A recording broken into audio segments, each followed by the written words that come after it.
ඔයාලා දැන් එකතු වෙලා ඉන්නේ ස්ටඩි ඔරා YouTube channel එකත් එක්ක. ඉතින් අද අපේ මේ වීඩියෝ එක වැදගත් වෙන්නේ මේ පාර සාමාන්‍ය පෙළ ලියන ඔයාට. O level වලට තියෙන තව සති කිහිපයක්නේ මේ ටික කාලේ A9 ම දාන්න වැඩ කරන්න ඕනි කොහොමද කියලා මේ වීඩියෝ එකෙන් අපි කියලා දෙනවා. skip නොකර A to Z වීඩියෝ එක බලන්න. වැඩි කතා නැතුව අපි යමු වීඩියෝ එකට. අපේ මේ වීඩියෝ එක කොටස් 3ක් යටතේ කතා කරනවා. පළවෙනි එක past papers වලින් කොහොමද exam ගොඩ දාගන්නේ?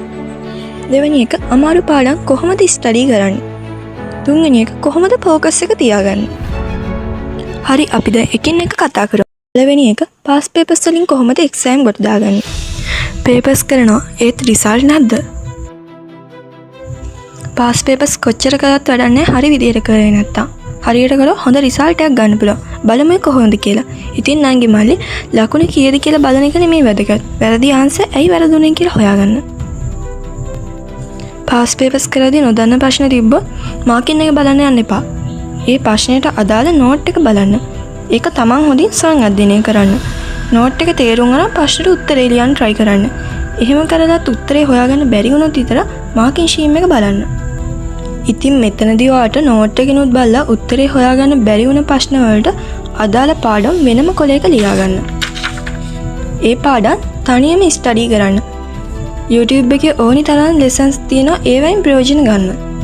past papers කියන්නේ බයක් නෙමෙයි. ඒවා තමයි හොඳම ගුරුවරු. papers වලින් practice කරන කෙනා exam hall එකේ confident. එකම වැරද්ද දෙවරක් නොවෙන්න වැරදි පාඩම් හොඳට ස්ටඩි කරන්න. අද වැරදිච්ච එක හෙට ඔයාගේ strong point එක වෙයි. අංක 2 අමාරු සබ්ජෙක්ට් කොට දාගන්නේ කොහොමද? මුලින්ම සබ්ජෙක්ට් එක මට බෑ කියන ආකල්පය අයින් කරන්න. සබ්ජෙක්ට් එක අමාරු නිසා නෙමෙයි ෆවුන්ඩේෂන් එක වීක් නිසා තමයි ඔයාලගේ සබ්ජෙක්ට් එක අමාරු වෙලා තියෙන්නේ. පළවෙනි කාරණේ අමාරු සබ්ජෙක්ට් වල තියෙන අමාරු පාඩම් කුඩා පාර්ට්ස් වලට බෙදන්න. උදාහරණයක් විදිහට දැන් එක පාඩමක් ගත්තොත් එක අනු කොටස් උදාහරණ සමීකරණ අර මේ විදිහට කොටස් වලට වෙන් කරන්න.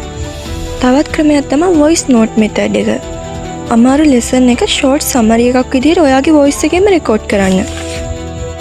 බස් එකේ යද්දී නිදා ගන්න කලින් විවේක ගන්නකොට වෙන මොකක් හරි වැඩක් කරන ගමන් ඉතින් මේ voice record වල නිතරම අහුම්කම් දෙන්න. එතකොට අමාරු පාඩම් ඔයාගේ මතකෙට එනවා වැඩි. මේ trick එක කරලා බලන්න. ඔයාලට හොඳ result එකක් ගන්න පුළුවන්. වෙනි ක්‍රමය තමයි පාඩම් කරන්න ගද්දී ඔයා මුලින්ම අවධානය දෙන්න ඕනේ අමාරු පාඩම් වලට. ඒ කිව්වේ ඔයා දැන් එකටම හඳුනා ගන්න ඕනේ ඔයාට ලේසි මොන පාඩම්ද අමාරු මොන පාඩම්ද කියලා. ඔයා පාඩම් කරන්න ගද්දී එකට මොන පාඩම් කරන්න ඕනේ ඔයාට අමාරු පාඩම්. ඊට පස්සේ තමයි ඔයාට ලේසි පාඩම් කරන්න ඕනේ. එහෙම නැතුව එකටම ලේසි පාඩම් කරලා ඊට පස්සේ අමාරු පාඩම් කරගන්න ගියොත් මහන්සියෙන් ඒ පාඩම් ස්ටඩි කරන්න අමාරු වෙන්න පුළුවන්. ඒ නිසා පාඩම් කරන්න ගද්දී අමාරු පාඩම් වලට මුල් තැන දෙන්න අනිවාර්යයි. මේ කාරණේ ફોකස් එක තියාගන්න ඕනේ විදිය. පාඩම් කරන්න ගියාට මයින්ඩ් එක එකතන නැද්ද? ෆෝන් එක ස්ට්‍රෙක්ස් එක ගොඩක් අඩ තියෙන ප්‍රශ්නයක්. ඉතින් ඔයා ફોකස් එක ගොඩාක් අමාරුයි නම් තියාගන්න වැඩ කරද්දී ඔයාට මේකට ඇප් තියෙනවා. ඒවා පාවිච්චි කරන්න පුළුවන්. උදාහරණයක් විදිහට Forest app එක, Pomodoro focus timer එක. ඉතින් මෙන්න මේ වගේ ඇප් ඔයාලට පාවිච්චි කරන්න පුළුවන්.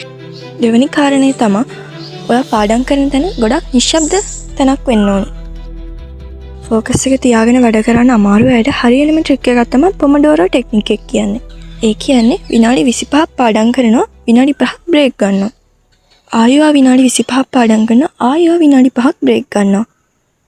ෆෝකස් එක තියාගෙන වැඩ කරන්න අමාරු අයට මේ ක්‍රමයෙන් ගොඩක් වෙලාවට හරියනවා. ඉතින් ඔයා ටයිමර් එකකින් විනාඩි 25ක් තියලා විනාඩි 25ක් පාඩම් කරලා ඊටු විනාඩි 5ක් බ්‍රේක් එකක් ගන්න.